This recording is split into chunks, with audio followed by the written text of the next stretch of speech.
আসসালামু আলাইকুম। আজকে যে বিষয়টি নিয়ে কথা বলবো সেটি হচ্ছে ভেজা টিস্যু বা ওয়েট টিস্যু ব্যবহার নিয়ে।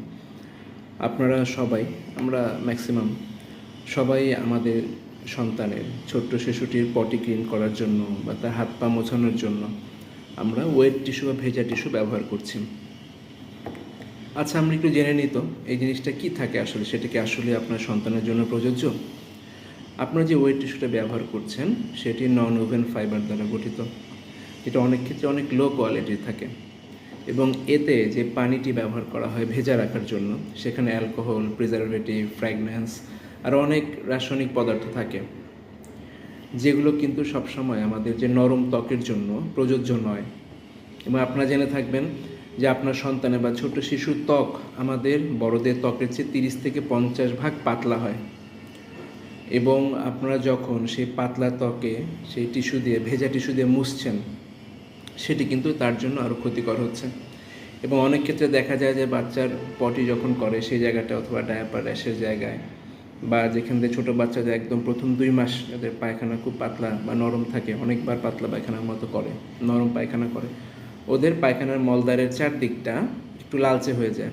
আপনি কি করছেন? সেই জায়গাটাতে আবার ওয়েট টিস্যু, যে অ্যালকোহল সমৃদ্ধ যে টিস্যু, সেটা দিয়ে আবার ওই জায়গাটা মুছছেন।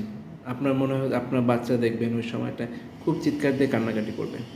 আপনার মনে হচ্ছে হয়তো তার ওই জায়গায় লাল হয়েছে, এই জন্য ব্যথা পাচ্ছে। ব্যাপারটা শুধু তাই নয়, একে তো তার ওখানে চামড়াটা পাতলা হয়ে গিয়েছে, সুপারফিশিয়াল লেয়ারটা লস হয়ে গিয়েছে লাল জায়গাটায়, এবং আপনি সেখানে একটা অ্যালকোহল মিশ্রিত পদার্থ দিচ্ছেন, যার জন্য তার জ্বালা পোড়াটা আরও অনেক বেড়ে যাচ্ছে। এটা কিন্তু আপনার সন্তানের জন্য ক্ষতির কারণ হচ্ছে, তার কষ্টের কারণ হচ্ছে। তাহলে আপনারা কী করবেন? ওয়েট টিস্যু ব্যবহার করা ছেড়ে দেবেন? না, আপনারা যদি fragrance free, alcohol free wait tissue ব্যবহার করতে পারেন সেটা ভালো। আর কি করতে পারি আমরা? আপনাদের স্বাভাবিক যে হ্যান্ড টাওয়েলগুলো আছে আমাদের বাজারে পাওয়া যায়, সেগুলো নর্মাল পানি দিয়ে ভিজিয়ে ইউজ করতে পারেন ওয়েট টিস্যুর মতো। ওয়েট টিস্যুর কেমিক্যাল বাদে এমনি নর্মাল টিস্যুগুলো আপনারা স্বাভাবিক পানি দিয়ে ধুয়ে ব্যবহার করতে পারেন বা পানি দিয়ে ভিজিয়ে জায়গাটা ক্লিন করতে পারেন। এছাড়া সুতি কাপড় ব্যবহার করতে পারেন। আপনারা এমনি পরিষ্কার সুতি কাপড় নেবেন, সেটা পানি দিয়ে ভিজিয়ে বাচ্চার পটি ক্লিন করবেন, সেটা করতে পারেন।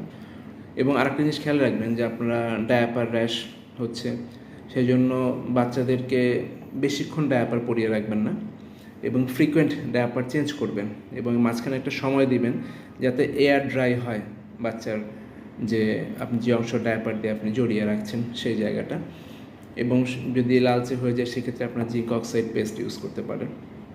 সেই জন্য আমি বলবো, নিজে জানবেন, অন্যকে জানাবেন।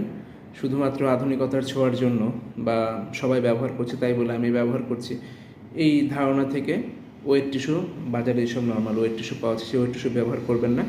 এটা আপনার সন্তানের জন্য আরও ক্ষতির কারণ হচ্ছে। এছাড়া আমরা যে পদ্ধতিগুলো বললাম সেই পদ্ধতিগুলো অনুসরণ করতে পারেন, আপনার সন্তান ভালো থাকবে, সুস্থ থাকবে। আরেকটি কথা, অনেকের ক্ষেত্রে কিন্তু দেখা যায় ওয়েট টিস্যু ব্যবহার করছে, আপনারা অনেকে মনে করতে পারেন আমি তো আমার সন্তান ওয়েট টিস্যু ব্যবহার করেছি কিন্তু কোনো সমস্যা হয়নি। হ্যাঁ, অনেকের ক্ষেত্রে সমস্যা হয় না, কিন্তু যেই জিনিসটা থেকে আপনার সন্তানের সমস্যা হওয়ার আশঙ্কা আছে সেই জিনিসটা আপনি কেন করবেন? সেজন্য এটা অ্যাভয়েড করাই ভালো। ধন্যবাদ।